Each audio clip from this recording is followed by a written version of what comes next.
All right, we are rolling. So, welcome to Roadster Rants. My name's Adam. That's Dan over there. I don't know how he has his thing set up, so I'm probably pointing at the wrong person, but that's okay. It doesn't matter. And we got my friend Uriah with me today as well, a fellow car enthusiast. Welcome, Figured we'd bring Uriah. someone else on, because, it's already annoying enough listening to just us two. We got to bring someone else in. So. Yeah, we can have guests on every once in a while. Oh, so yeah. I'm just kidding, by the way. Expect that in the future. Yes. Thank we you got guys so much for having me. Oh, yeah. Welcome aboard. So we got a couple fun things to talk about today. The new Dodge Banshee. I know you're probably sick and tired of hearing us talk about the Dodge EV. We talked about the first and second episode. Now we're going to talk about it again. But they just released a lot more stuff. It just released. Yes. Literally like 2 days ago. They just released the concept demo prototype, I don't know, whatever they want to call it, their future vision one, which who knows how much of that will actually make it to the production model. But also, Koenigsegg just dropped a really, really cool new design. They're bringing it back. More retro. Let's go. Yeah, we love the heritage style cars here, for sure. Yes. So, before we get doing anything, first impressions on the new Banshee, yes or no? Like love it, hate it? I almost like it. I would not say I love it. There's some things about it that I hate quite a bit. Fair enough. But I almost like it. I will say that. Okay. What about you, Uriah? I mean, we talked about this earlier. For me, this is actually a hard yes, with the exception, I'm not a huge fan of the sound. I think the principle of the idea, a mechanical exhaust for an electric vehicle, is wildly fascinating. It's potentially, in my opinion, one of the most innovative things I've actually seen off an EV in a hot minute. And like I mentioned earlier, I think because of the way it functions, I don't know, a lot of people seem to think it's speakers, but we know it's not. It's a mechanical thing. So maybe there's an aftermarket. We might be able to change the tone, fiddle with it. I mean, Pipe an electric car. Yeah, I mean, someone's going to do something. So I'm hoping that, or even, I mean, this seems like the most unlikely. Maybe Dodge will listen to its fans and do something, make it sound a little less like vacuum cleaner on steroids. But outside of the sound, super into it. It does kind of sound like an electric weed whacker. I hope you can just turn it off. Yeah. That's what I'm going to say. Although it's mechanical. So as you said, it's mechanical. My thoughts are, I kind of like the way it looks. I think it looks like it's had a little bit too much Botox. It looks puffy. I don't know why. Oh, the to look me, of it looks it. puffy. I mean, I think the look of it is fantastic. That's actually one of the things I really like about it. Is the way they styled it? They styled it fantastically, and I'm glad that they brought it back to it. Actually, you made this point off camera. Actually, him and I were talking a little bit before this, but you like the fact, and I like the fact that it's two-door again. They brought the Charger back to a two-door. Finally, it's square again. It looks like a Charger. If you showed someone a picture of that car, and they'd be like, "Yeah, what is that?" and they didn't know anything about cars. If you just showed someone a silhouette from the side, they'd say it's a Charger. Yeah. No, I agree with that. And that's great. I love the fastback too. Super sick. Haven't seen a fastback on a modern sports car outside of a Porsche in a hot minute, especially an American car. I mean, Mustang kind of had it. Yeah. But I mean, the Z has always had a fastback, right? That's true. Yeah, but that's kind of it. I was going to mention that too. I love the fact that it's a hatch that opens up and it's that's fantastic. No, exactly. Yeah. Interior looks great. I'm all for the looks, and I mean, I wish we had more information on the performance. They're still kind of keeping that, we know it's going to be all-wheel drive. We know it's going to have 800 volts propulsion, 800 volt propulsion system on the Banshee model.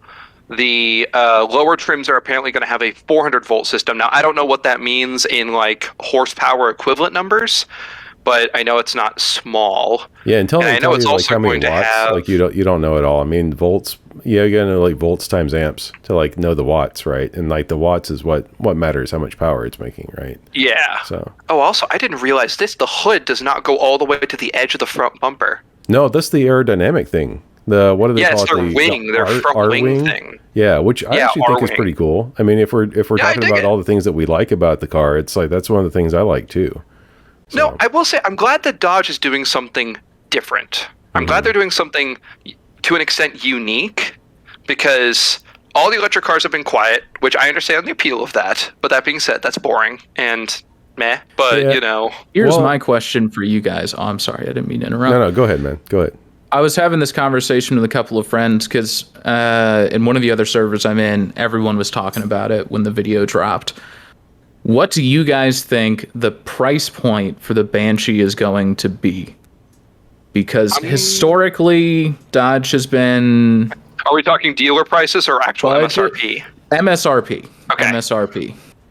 Call lower trims in the 50 to 60 range. And I'm going to say the Banshee Hellcat equivalent, 80 to 100. Yeah, okay. It's going to be more. I think it's going to be a little bit more than that. I mean, I don't think you're too far off the mark, but I think it's going to be a little bit more just because EVs, and this is actually straight from the Stellantis CEO's mouth, EVs are costing them up to 50% more to produce than their ICE vehicles. Batteries aren't cheap, man. And neither the amount of the batteries on those things are so expensive. Not just the batteries, but like the actual manufacturing process. It's completely different. Like they just shut down their entire Ontario plant, which I don't know how much Dodge stuff is made in their Ontario plant, but Stellantis's Ontario plant just got shut down so they can evaluate retooling everything, and it's a big cost, like switching from ICE to EV. So I think it's going to cost a little bit more than even inflated Hellcat prices. So that's my thing. He's got that daddy fiat money coming in. It's fine. That was the conversation that I had. I think we're all actually pretty clam to agreement there. They say it's going to outperform any of the Hellcats they ever released. So assumedly that's counting the Red Eye, Flim Flam edition and whatever, and all that stuff. I mean, those were already. Those cars are boats. You owned a Challenger, actually. Yeah, open up a whole can of worms here, because I also had a conversation about that the other day. Someone was like, "Oh, they're so slow," and I was like, "Dude, a 3.4 second 0 to 60. Yeah, that's what they're rated at." I don't mean off the line. I'm just talking, like handling wise. They're big cars. Oh, yeah, for sure. But I mean, it's American muscle. No, yeah. Yeah, well, and this is the argument I made, and I'll get back on course after this, but I was like, look, you're talking about, because he was like, oh, well, for a 700 horsepower car, and I was like, okay, looked up a list of other 700 horsepower cars, you spend $300,000, so Hellcat Red Eye MSRP is like $79,000 or something like that. It's a lot of money, don't get me wrong, but I mean, you're still well under $100,000 at that point. For that Aston Martin, $300,000, it's only 715 horsepower, so it is less. Still has an acceleration 0 to 60 at 3.4. You can look at a 700 horsepower Ferrari. You're looking at an acceleration of 2.9. I am just a regular guy. I'm an average Joe. I'm not an F1 driver. I'm not a professional race car driver. I agree with you 100%. I don't think I could perceive the difference between 0.3 of a second in a 0 to 60 run. And both of those cars are double or triple the price. So at the end of the day, yeah, it's heavy. But is it really that slow? The Dodge is more reliable than all of them. Yeah, yeah, that's true. Yeah, probably. Yeah, I was going to say Aston Martins don't exactly have a reputation for going 200,000 miles. Yeah, but I think because of the performance that Dodge is talking about, because of the price of EVs, because of the modern car market price where new cars sell for $1 million, even if it's a Chevy Bolt. I feel like the Banshee is easy $80K. I think we could actually see the first Charger, Challenger type car that goes over $100K in the MSRP. Yeah. I genuinely do, because the performance that they're talking about, I think, is going to be competing with the Model S. And the Model S MSRP is at 104. So it wouldn't surprise me if it's their highest trim. I think we could be looking at some real serious numbers, and that might be a big turnoff for a lot of people, but let's be real, this car was not made for the average Joe to begin with, so I don't know. So I agree with you. I think go ahead. That kind of brings me to what I want to talk about with it is, how do you guys feel about it being termed the new muscle, or the electric muscle car? Okay, so let's take a definition on that. What is a muscle car? Yeah, you want to hear my definition of muscle car? Go ahead. Yeah, Go ahead. So a muscle car is a common production American car with a V8 and rear-wheel drive. And this car is going to be none of these things. That's it's fair enough. Not going to have a V8. It's all-wheel drive, not rear-wheel drive. And I don't know how accessible it's going to be to like an average Joe. Apparently it does have a donut mode and a burnout mode. Okay, which makes me think. Which makes me think, by the way, it can be rear-wheel drive if you could turn the front wheels off. Oh, sure. I mean, all that's just software, right? So like they can turn that off, turn it off and on, whatever. But like, do you really think like the guy who's working in Detroit, so to speak, or wherever this thing's going to be made, like stamping out the sheet metal body, do you think he's going to be able to afford one of these things? No, God, no. But he can probably just barely afford like maybe like a Scat Pack or something, right? Like currently, that's right. So I think that's the point that I was going to bring up is like that if you're working at a factory line, I mean, let's be real, for the last 10 years, all of the modern muscle have kind of been, I mean, they're higher end cars. They're pushing it, that's for sure. Especially if you're talking about some of the upper trims. Now there's still some of like you can get an EcoBoost Mustang for pretty cheap. You can get the LT Mustang though for pretty cheap. I mean, if you dump a boatload of money into them, they're pretty good, I guess. But yeah, but at that point, just it's not a muscle car. That's the biggest problem with the Eco Muscle. The Eco Muscle, they're always like, oh, well, yeah, you can get a V6 Camaro or you can get an EcoBoost Mustang and put 20 grand into it and it'll be just as fast as a GT. Then at that point, buy the GT. I mean, I don't have anything against them. Like, I think they're actually kind of cool. Like, the EcoBoost Mustang is a blast to drive, but at the end of the day, it's not a muscle car. No, it's not. It's the lower end trim of the muscle car, but it's not. I have had this debate furiously with my wife because she drives a Camaro. So, and we have gone all over because for a long time I had a Scat Pack, she had a Camaro. I had the Challenger because I'm a huge fan of just squares. Is it an RS or an SS? No, it is actually an LE, so it is the V6. Yeah. No, you're good. So the textbook definition, if you look it up online of what constitutes a muscle car, it has to be a coupe, it has to be American, it has to be rear-wheel drive, and it has to be a V8. Here's the thing. I don't give a shit about any of that. And here's why. First of all, Mustangs and Camaros were never, ever muscle cars. They were always pony cars. The only muscle cars that were ever on the road was the Challenger, the Barracuda. There's a difference. The size difference was massive, both the engine sizes and the body size. Mustangs and Camaros. Yeah, they were, yes. And so if you really want to get into the meat of it, Mustangs and Camaros never were, and in my opinion, never have been muscle cars. Pony cars. Yeah. And today, in my opinion, to me, it comes down to the thing that all car guys love about cars, which is the soul of the car, right? I look at a Camaro, I see a sports car. You see people put canards on them. You see people put these huge GT wings, and they look sick. They look really good. You put a GT wing and canards on a Challenger, and it looks like trash because it's a real muscle car. It's a box. It does straight line stuff. It doesn't turn. We'll give props to Dodge where props are due, that they did keep the Challenger shape for longer.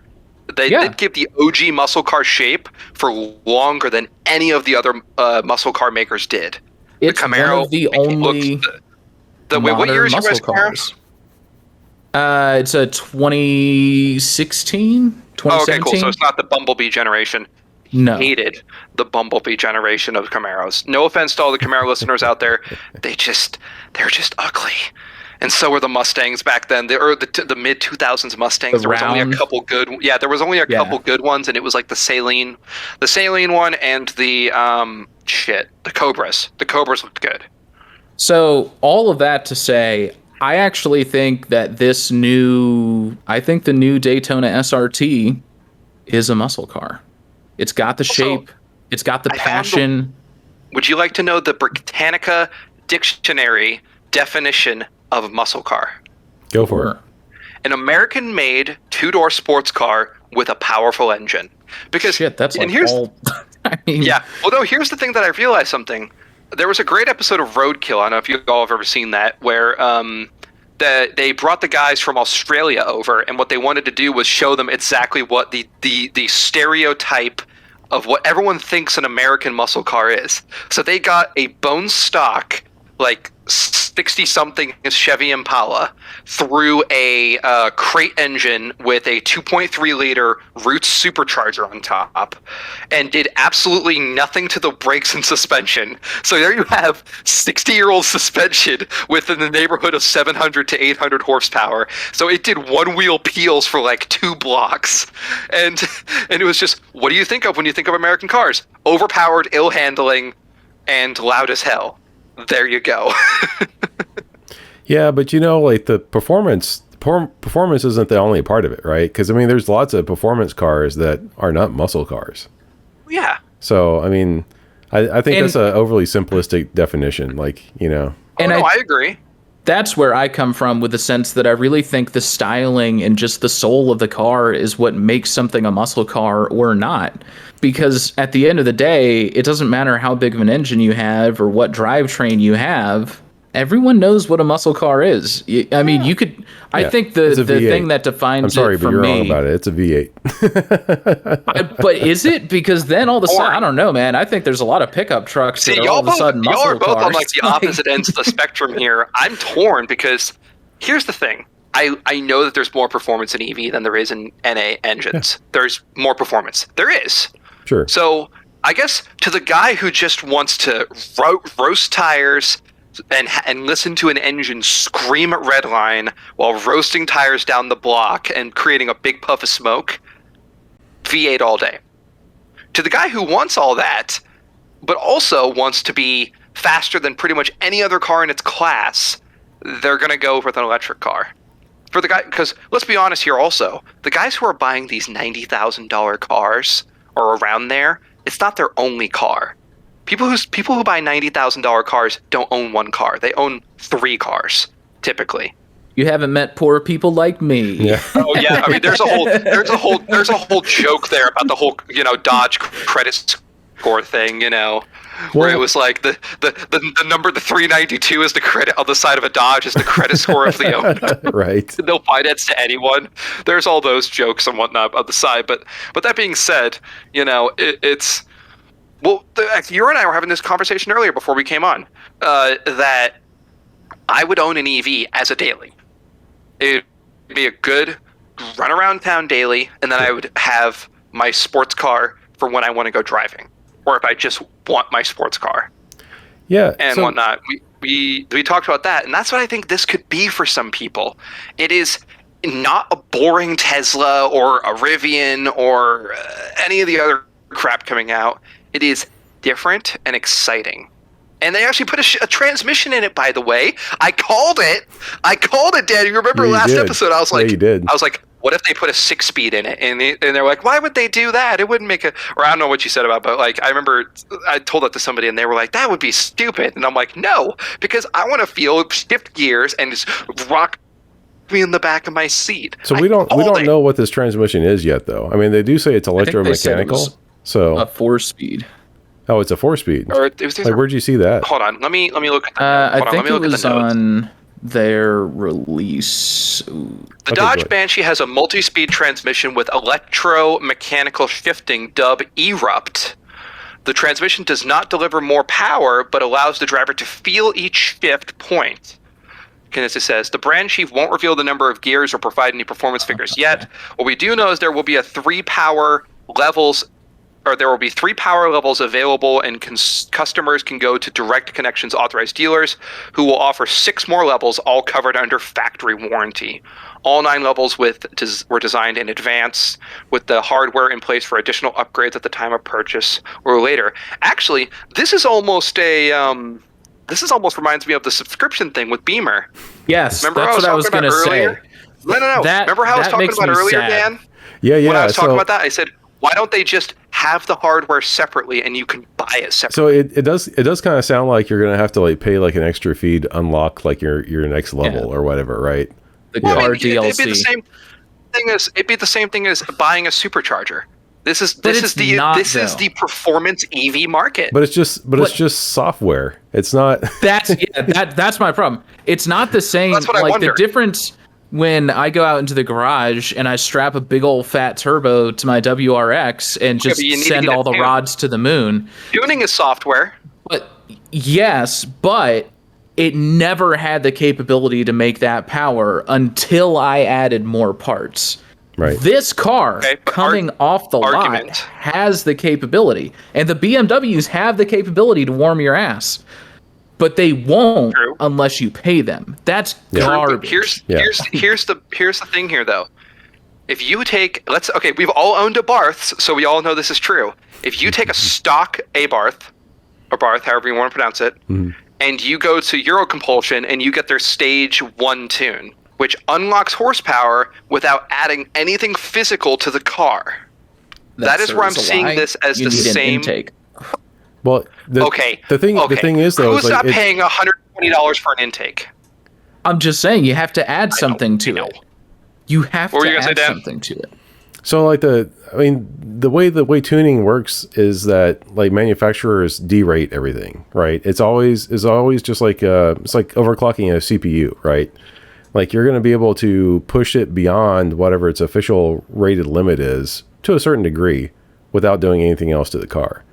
I mean, that's kind of the way, tuning works is like if they optimize it for, that specific engine and to get the most out of it and probably disregarding some of the safeties that the manufacturer might have built into it.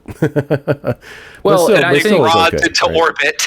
Yeah. I think that's the argument you can make for historical tuning, right? Is like, these are cars en masse for the public. The public wants MPGs, not horsepowers, right? Yeah. So, of course, your car is always going to come underpowered. And, of course, they want the engine to last it's the same. I'm just saying this is the equivalent of tuning your electric car. That's the only thing I'm saying. I don't know. It's just me.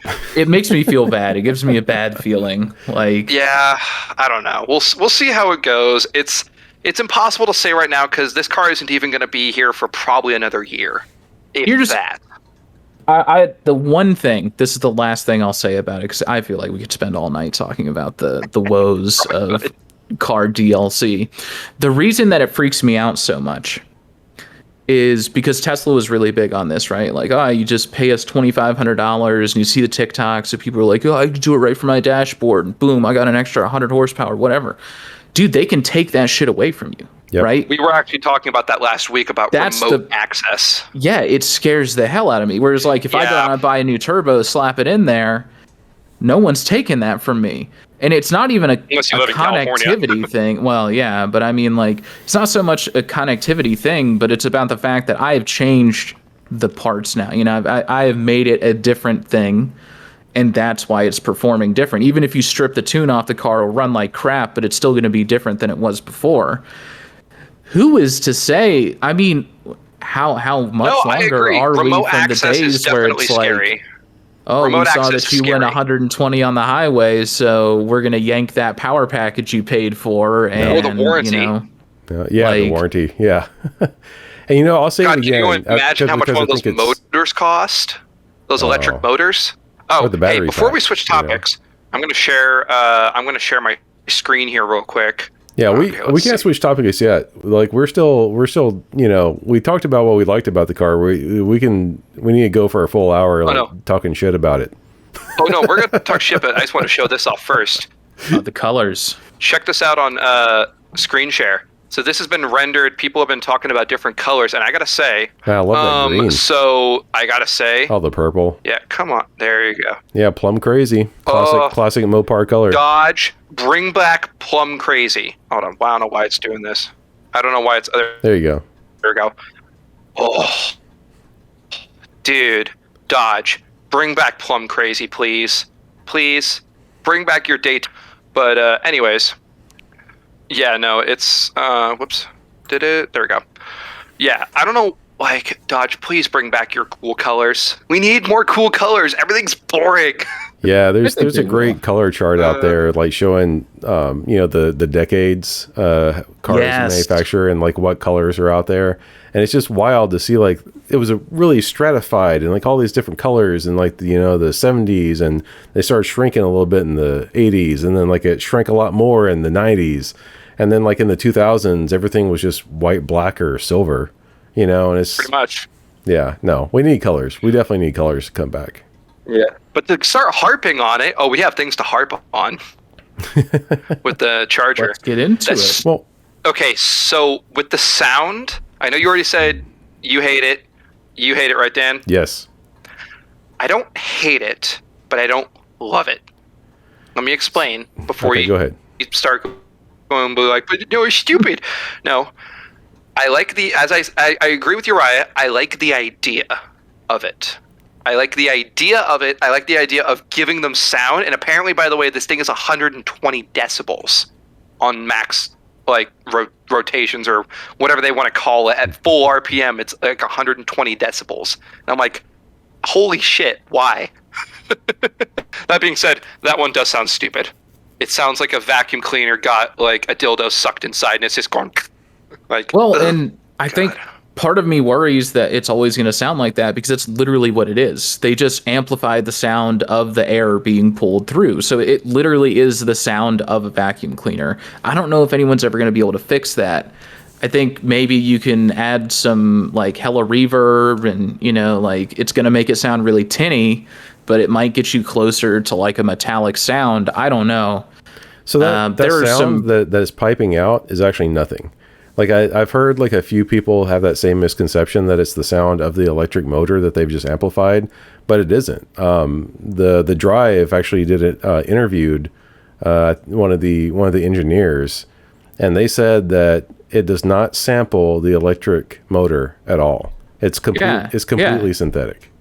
Completely synthetic. It's a fake. Is it? Yeah. So this is what they say on Motor Trend. Like exhaust, like they pipe it through like an exhaust system essentially, but it's all synthetic. So this is actually interesting. So I think you're both kind of right here. It is a mix of amplified and mechanical sound. So Dodge calls it the Fratzonic chambered exhaust. I don't know who came up with that name, but when Dodge converts electricity to power. Oh, is it? Huh. Yeah, that was one of their original exhaust packages. So I'm kind of interesting. Here for that. That's cool. When the Daytona converts electricity to power, air flows through the exhaust system, and the sound produced goes through an amplifier and tuning chamber at the rear of the vehicle. You can see and feel the pressure from the exhaust coming out the back. Huh. So it is something physical being amplified. Yeah. A speaker is physical. Well, yeah, but I mean, like, we don't know. A vibrating piece of metal, or like however it is they're producing the sound. I mean, yeah, sure, it's physical, but no, I'm excited to see people take it apart. I would love to see someone rip into it and figure out exactly what it is. We really do need that. Yeah. Yeah. I agree though. It does sound like an angry bobcat. I mean, if you want to throw up the picture I sent you earlier, like this is actually from an Audi exhaust system. Yeah, let me throw that up. Audi was trying to like pull the same bullshit, saying they had like this. Hold on, my camera's going to go weird for a second. There we go. They had like this crazy exhaust system, and people took it apart, and it was a freaking speaker. It was a speaker just sitting inside the exhaust, like adding extra noise. Sitting inside the exhaust. That's actually worse than the fake exhaust vents on like the fake quad exhausts on some of the new Beamers. Yeah.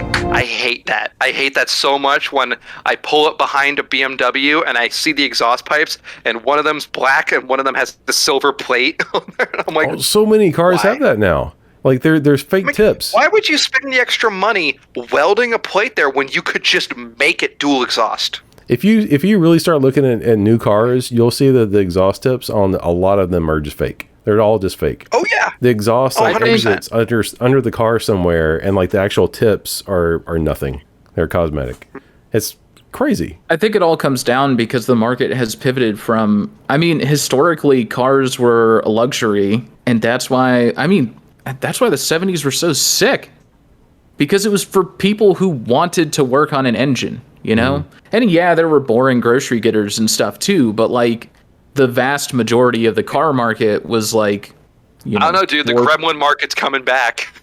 It was for people who wanted cars, and it's just not like that anymore. You know, it's well, the market cars have become an changed. appliance.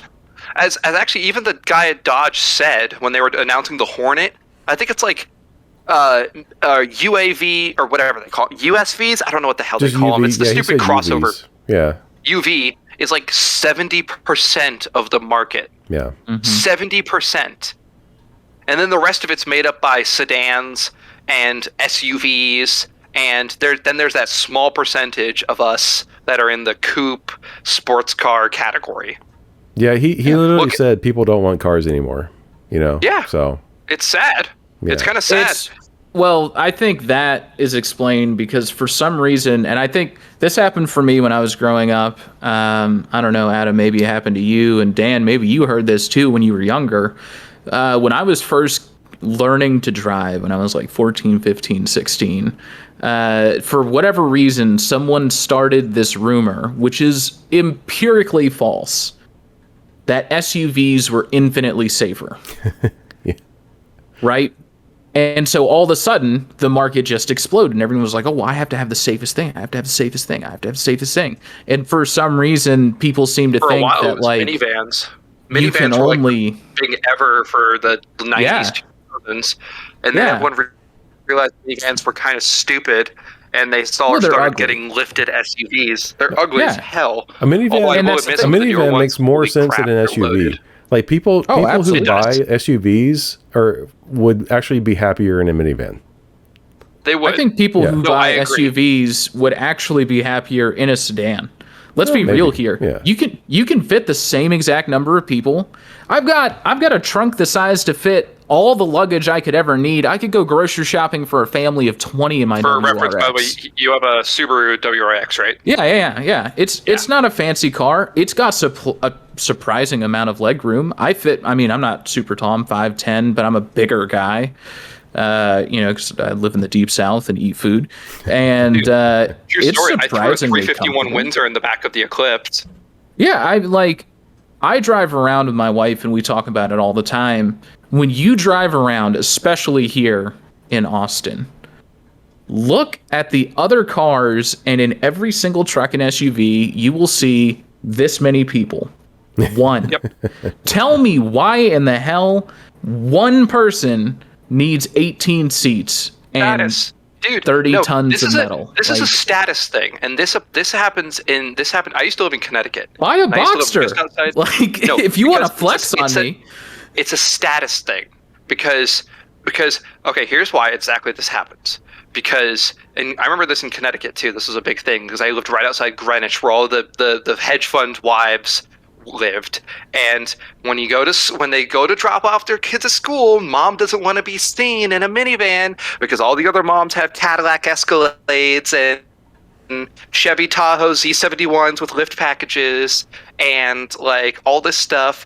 It's a status thing, dude. It's the same as a purse to them because it is not a form of joy or entertainment. It is a tool for them. It is the same as a Roomba to them, and it is the same as a Gucci bag to them. They don't care. I get that. Right. And like when I lived in Northwest Austin, that was the thing that drove me crazy. Right? It's one of the wealthier parts of Austin, and the reason that it's super wealthy is because people are driving around the boring, expensive cars. Like these people are driving around in Urises and. And I'm like, dude, I mean, if you're going to spend the money on a Lambo, why the hell would you get an SUV? Boring? Like, yes, they are.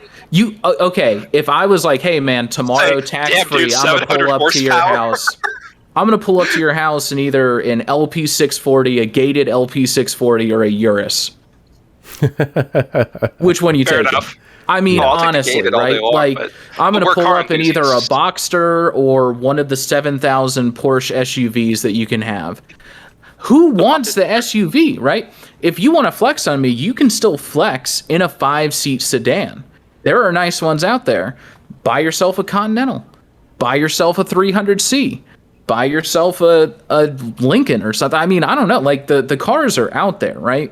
We'll say, by the way, where I used to live in the north, SUVs do make sense because it snows a lot. I mean, I don't know. Minivans and sedans. Everyone should own a Subaru. Subarus are good, but keep in mind, I will say this: with how lightweight those WRXs are, they are semi-useless if you have any amount of power in the snow. I know this because I lived in Connecticut for 15 years, and I remember all the guys in the Bug-Eye Subarus spinning out in the snow, and there was my mom in a Crosstrek and an Outback just going right on by. I don't know. No, I do believe that.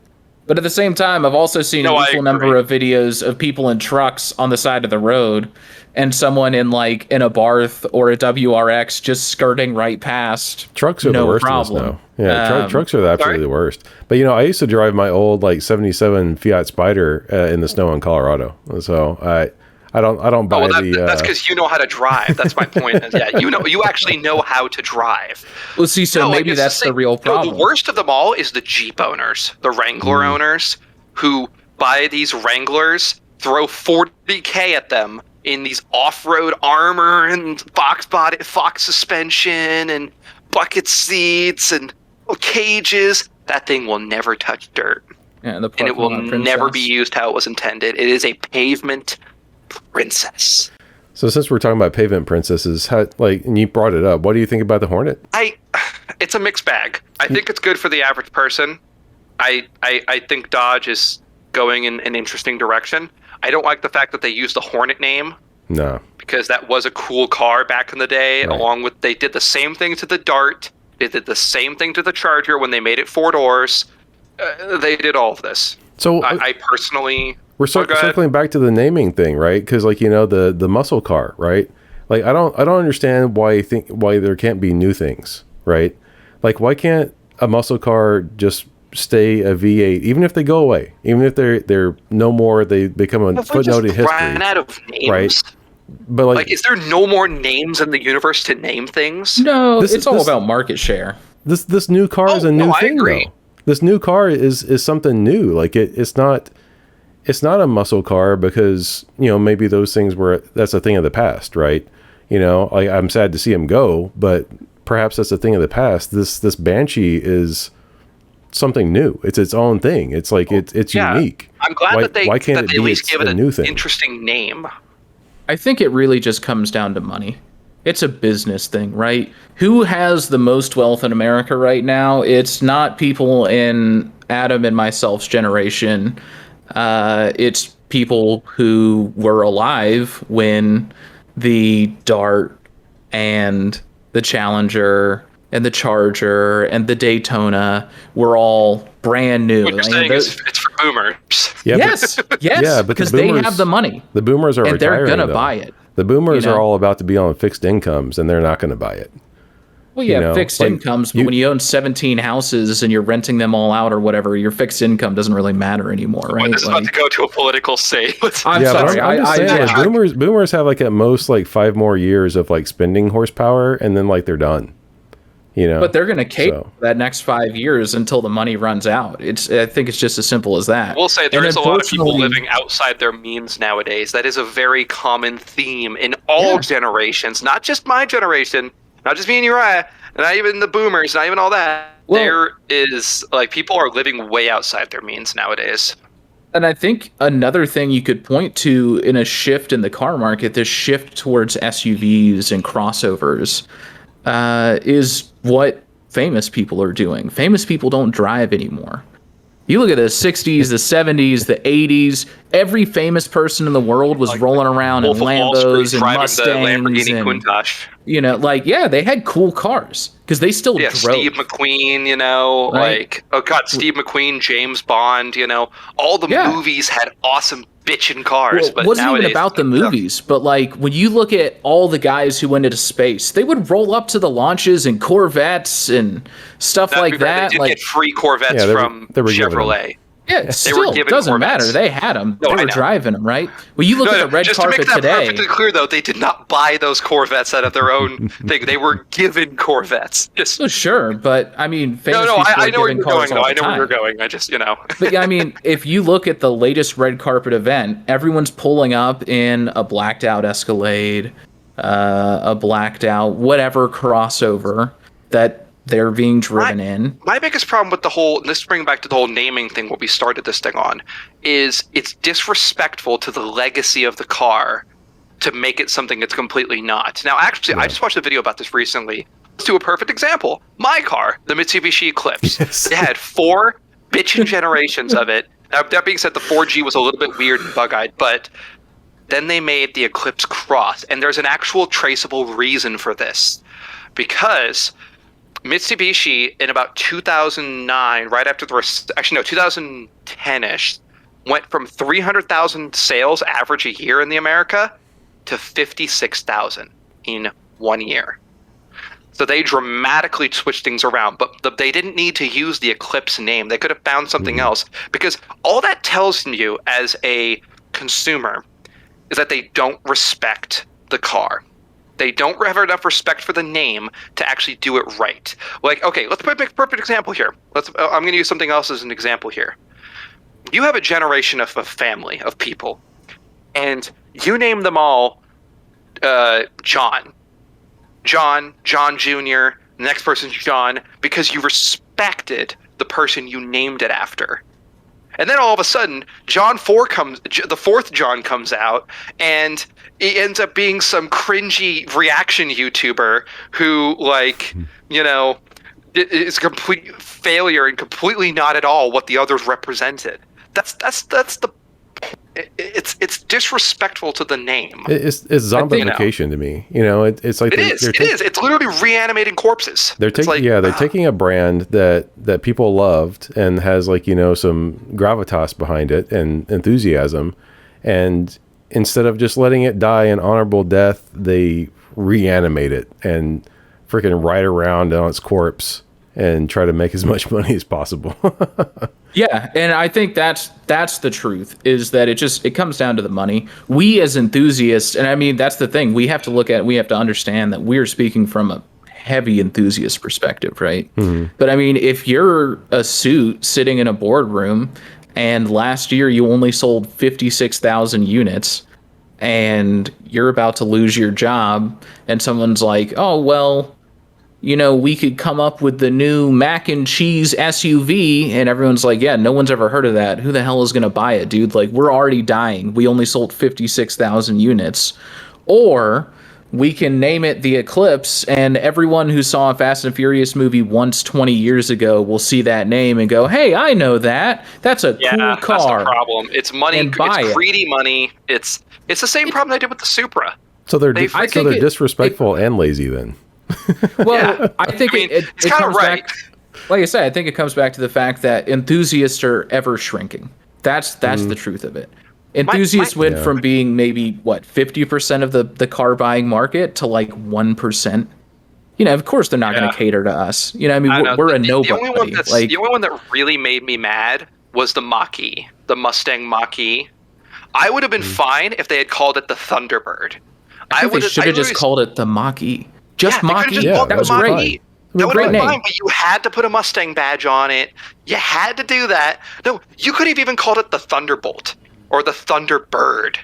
Could you imagine that? Bring the Thunderbird name back in an electric car? It makes sense. It's a Thunderbolt electric. That would make sense. Yeah, or even Thunderbolt. The Bronco Sport's another one. Yeah, well, no, I know. That's just them trying to move old product. Take those escapes that didn't sell, or take the frames that they had left over and make a new car.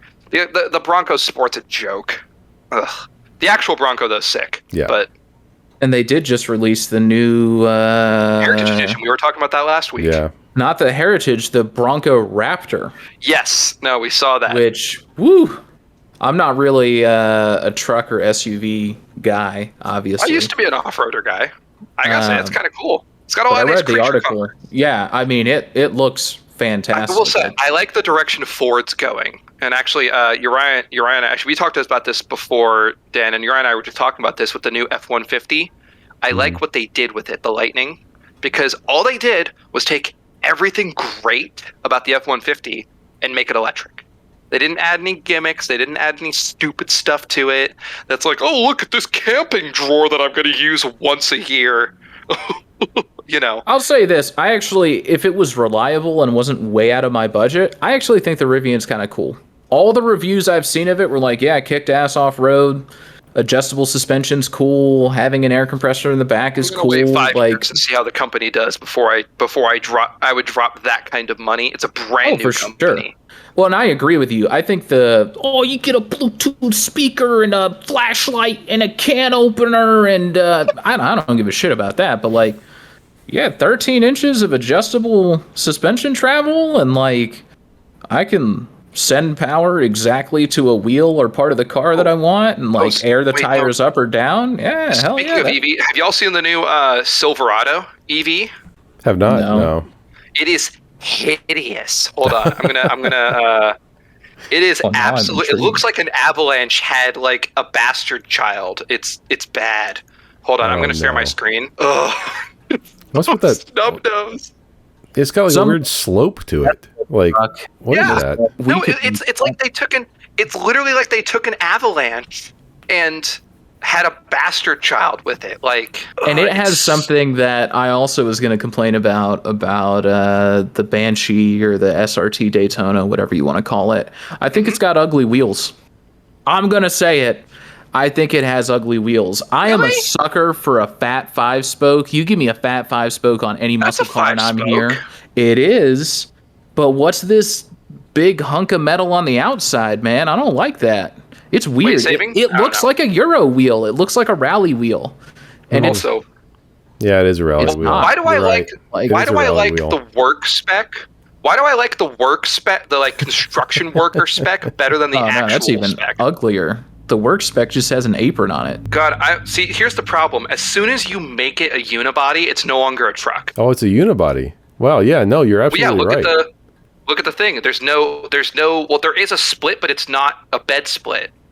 Yeah. There is no real split between the bed and the body.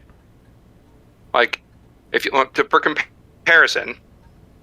Also got like a faux wide body thing going on. See that right there? Yeah. That is an actual split. So that way the chassis can move independently. The bed can move independently. This looks like a unibody. Yeah, this is ugly as hell. I don't know. I think part of it for me too is it's just hard to look at trucks that don't have a grill. You know, like I'm just seeing a complete flat slate front truck thing it's weird, man. It's weird. You know, there's no bash bars. There's no. I don't know. It lacks a lot of. Pretty much all EVs nowadays, though. Yeah, well, I think on a Charger, it looks okay. You know, like I thought it was weird at first but like the modern Teslas, I hate a lot of things about them, but like the new modern exterior for some of their cars, the Roadster and whatnot, they look pretty good. Just, I mean, you bag that thing, slam it on the ground, it looks great with no front grille. Like it's very sleek and I kind of like it, but it's weird on the trucks. That's another. By the way, speaking of roads, kind of problem I have with some of the EVs that are coming out is like they don't have to follow the same convention that ICE cars do. You know, like so why don't we see some more interesting design? Like it doesn't have to be a 3-box like coupe or sedan. You know, like that. I will say there are 2 companies, one of them that are not actually producing it, but I still thought the concept was amazing, which was that Lexus EV that they dropped like, I don't know, it was like 6 months ago. And it was like an 80s IS 300 or something exterior, but with like the sequential LED tail. I don't know. I was obsessed with it. I thought it looked super cool. And then I was talking with Adam about this. I think the Honda E is so cool looking.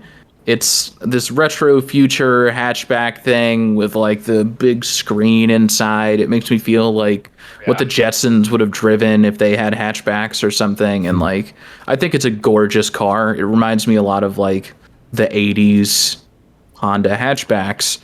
And I think it's sick. But I agree. I'm interested to see. I don't know what I want to see at this point anymore. It feels like I'm just going to be disappointed no matter what. And maybe I'm just old and I just hate everything now. You know. Well, here's something that'll excite you. This is now factory option. Yeah, trash, dude. What? Trash. Dude. No, it's a quasi factory option. Like they're it's not coming from the factory, but they are partnering with the people who are making it. So yeah, well, but so did all the other. The Ford and Chevy and Dodge used to do that back in the 70s, anyways. The ugliest thing I have ever seen, and we all know. Yes, it's okay. We're gonna talk about what makes a muscle car. So you have a car that already has zero handling, and then you're like, yeah, let me just slice that structural support in half, baby. Like. No, it's awful. And we're talking earlier about these things being boats. Surely that added like another 1,000 pounds to the car or something. I mean, like, so now you get a 6,000 pound car that's underpowered with a leaky roof and zero stability. So it says canvas top with structural reinforcements. Yeah, right. This smoker's jacket I'm wearing has as much structural reinforcement as that hood does. I can guarantee you. Yeah, like the cars that aren't specifically designed to be convertibles just don't really work, So it's fair enough. Like when you take away that slanted hood, it loses all shape. Like a Dodge waited till the last minute to do it. You're just driving around a Dodge 2x4. Like it's all it is. It's not attractive to me. I hate it. Fair enough. Yeah. Oh, there is actually here. I'll wrap this up on this though. Did you all see the new Bugatti? I actually did not. No, show us this. No, I didn't either. Hold on. I really don't follow Bugatti all that much, just because Neither do I, but they actually made a Roadster. Hold on. Okay, their website is absolutely awful. So give me a second here. No. There you go. The minstrel. Yeah, it's like a little spider style. Okay. Yeah, I can actually kind of get behind. Also, those are air intakes. Those are the That's cool. Actual air intakes for the W16, which that is pretty kind of amazing. I've always wanted to be deafened while driving a car, and that is for sure a way to do it. And I wonder how many toupees are going to get sucked in there. So I like functional stuff. So like I like it when something's absurd but also functional. So I actually like this is actually functional for the cooling circuitry in the back. The X pattern. Yeah. What? Sorry. Well, no, I was just saying I like the fact that your headrests are your air intake. I mean, it's crazy, but it's also functional, so that's cool. This car has the same problem. Yeah. Also, by the way, ugly. I'm sure the person who designed this website will never see this podcast, but if they ever do, this is a terrible design for a website. There we go. I think it looks pretty sexy, in my personal opinion. Oh yeah, no, I'm here. Also, for it. This is also the last W16 car that Bugatti's making. I don't know. I haven't heard any details about that, actually. I haven't done any research. My assumption is, since they probably still lose money on every single one they make. Oh, yeah. I know it's kind of their thing, but the circular nose, I don't know. It's kind of a miss for me with all the other hard lines on the car. And again, I claim ugly wheels. Oh, this? Yeah. From dead front, it looks This is a Bugatti staple. But no, this is literally a Bugatti staple. That's Oh, I know, that's but look how at that they've right done their there. grills since the first one. That angle. It does look like an front nose or something, right? Yeah, it's rough. It's rough. I think if the car was more rounded, it does kind of look sense. A little bit congested. And like I say, I get that it's their thing, but if you're going to put that many hard lines on a car, I don't know. They could have made it like a... Whoops, there we go. With some more structure to it, like a flat top and then maybe some slanted and it'd still have like kind of that same feel, but would be a little more edgy. And I don't know. I'm not a car designer. Fair enough. I'm just... it will be interesting to see if they keep on with the Bugatti name or if it just vanishes. Oh, no, they'll do something else. Yeah, they'll do something else. I mean, we were just talking about the zombie epidemic. Yeah, I mean, it's... I don't know how long you guys want to go for. I think we should probably wrap it up. We didn't even talk about... No, we can wrap it up with the Koenigsegg. We never even talked about that. You want to still talk about the Koenigsegg? I'm okay with that. Yeah. We can make it brief, a few more minutes. Yeah, make it brief real quick. Let me pull it up. All right, so while you're pulling it up, I will say that the Koenigsegg is more fake shit. And I'm not liking it. It's a fake. Is it? Yeah, they did do a fake manual transmission. Yes, the manual transmission is not actually a manual transmission. So here we go. I don't know a lot about it, so you'll have to educate me here. Okay, so They say it'll do 310 miles an hour. Cool. That's what they say. Nice. I like that. I will say from first glance, love the styling. I love the fact that they brought back the old school first gen look. Okay, I don't know why these photos are not loading, but that is apparently the diagram for the transmission system. Yeah, there's your shifter. It is a gated, looks like an 1, 2, 3, 4, 5, 6, 7, so 7-speed? Yeah, it's a 7-speed. With a reverse, I'm guessing? Mm-hmm. Engage shift system. I mean... How does it work? At least they're trying to keep... Oh my... I don't know. Let's find out. So what they're saying is... You have a clutch pedal, and you have the option to using the clutch pedal. However, it is entirely... shift by wire. The whole thing is shift by wire. So the clutch pedal and the stick shift is not actually connected to anything other than the computer. It's a fake. So it's an electronic. So it's basically a paddle shifter, but with a gated. I guess. Is there a clutch? Well, sure. Well, if there's a clutch, then there's still okay. So there's a clutch inside the transmission, but it's not. Neither is connected. Operated. Yeah. So it's an electric clutch? Yeah. Wait, no, there's no clutch or flywheel at the end of the flat plane crank. What? Oh, so there's not even a clutch? No, there is a clutch pedal. Yeah, there's a clutch pedal. There's a clutch pedal, but there's no clutch. Bonkers. Well, yeah, they're custom fit. They don't move. It's to save weight. I know, but still, that's sick. That's wild. I don't know. I would have to learn a lot more about that clutch. God, Koenigsegg makes the best dashes. I mean, there's no doubt about it. The car is cool, and they've done some innovative stuff. But I go back to the fake shit. I can't stand the fake shit. It's not. You're not actually like rowing gears when you row the gears in this thing. I agree. I question. I think the thing for me that it comes down to is, are these, for lack of a better word, gimmicks, a way to appeal to people? Because I think the thing in my mind, the question for me is, are they trying to appeal to non-car people and they want to make them feel like car people?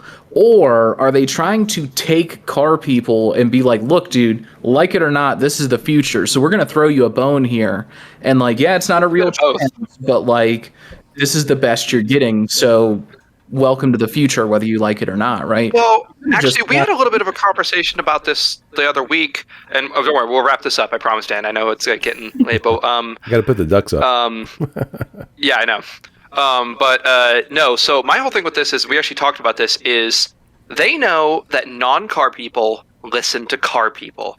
So it is a balancing act of appeasing the car people while still making a car that gets good miles per gallon and is cheap to make. It is a balancing act that they have to do, because they know that the average person who doesn't know anything about cars probably knows someone who knows about cars like us, and is going to ask them for their opinion. And when they say, "Oh, how's this Subaru?" "Well, it's kind of meh, I don't know," and whatnot. "What do you think of the new Toyota, the A86 or whatever the hell it is?" Whatnot. "Well, they just had a big problem with their warranty thing." That was the first thing we talked about, actually, on the show. But they're going to ask us. So I think it is a balancing act of appeasing the car people and appeasing the masses. Either way, it hurts. Also, I did see this. I sent a picture so you guys can see. I don't even know what this is even more confusing. It's a 9-speed, 7-clutch auto. What? Wait, the Koenigsegg is a 9-speed? Yes, that's what it says. So I sent a screen cap of the things, and it gets 228 miles of range.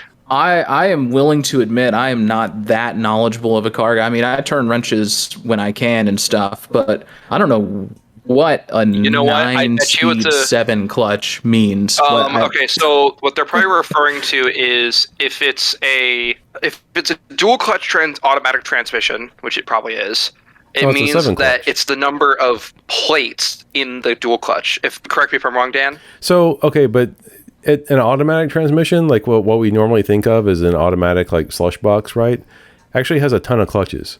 Like each gear has its own clutch pack, and I think that's kind of similar to probably to what they're doing here. Okay. I think you're right. So that would make like I guess just each lever like engages and disengages like the next clutch pack.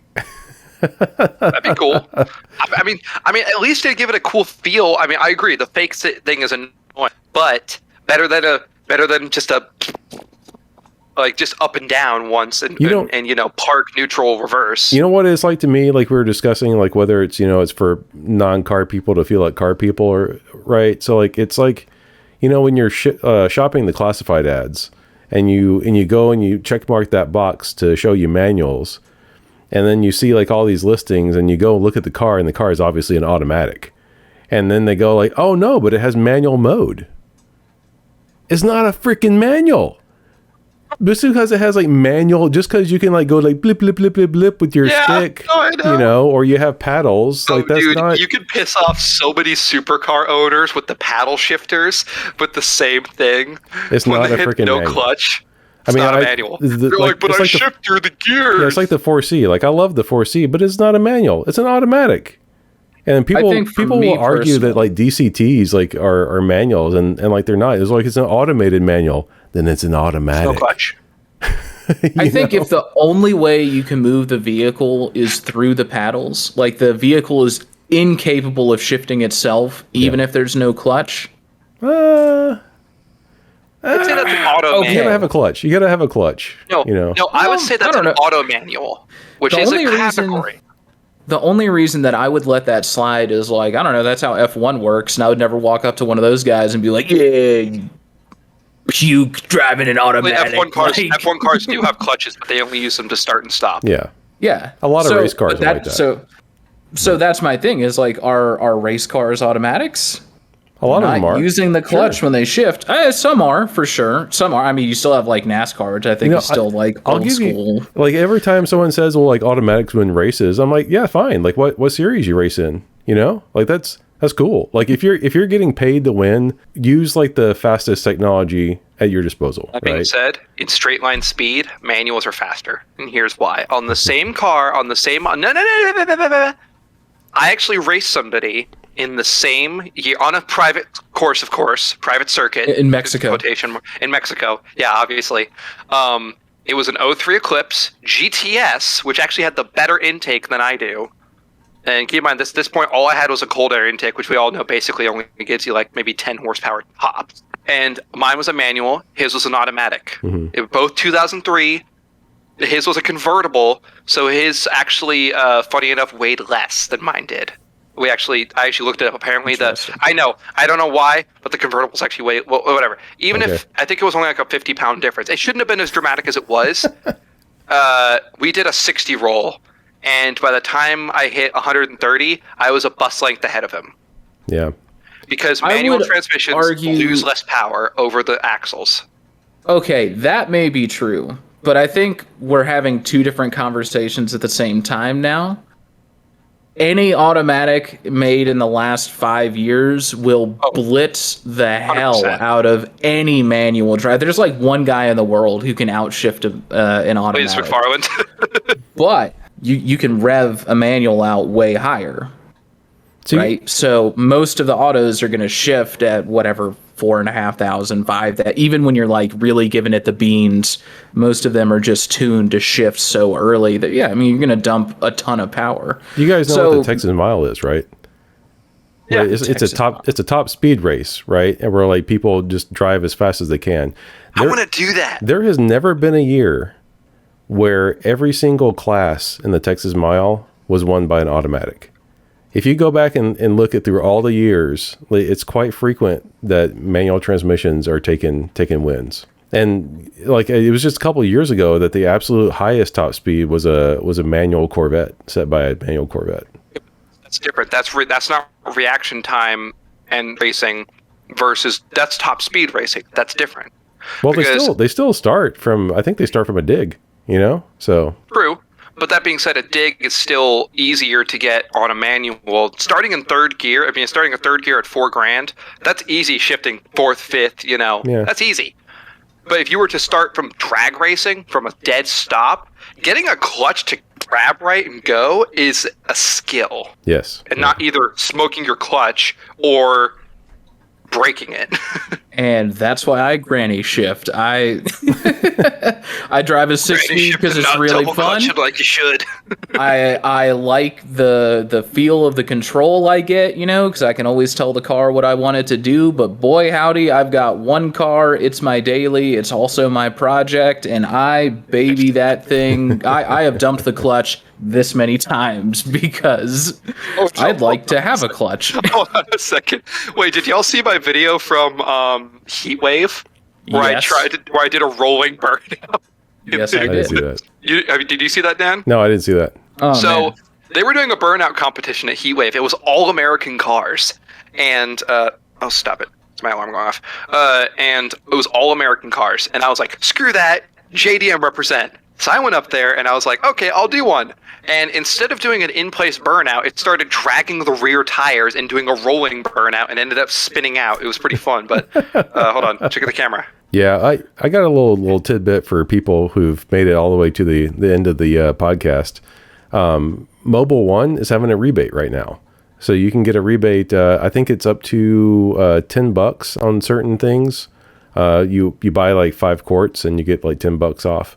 With some of their, I'll drop a link, so everyone can see in the description, Well, yeah, I found something kind of similar to that with Valvoline. Oh, okay. Are we sponsored, by the way, on Mobile One? Are we doing like a sponsored bit? Did I miss that? No, okay. No, I just wanted to give a shout out so people can save some money. VR1 Racing. Yeah, I found VR1 10W30 for VR 10W30 for $30 for a 6-pack. Oh, here's Adam. All right, let's watch him. Oh, wait, hold on. Let's see. Here's a treat watching me almost smoke my clutch and. Yeah, you're just dragging your rear wheel. That's great. Oh,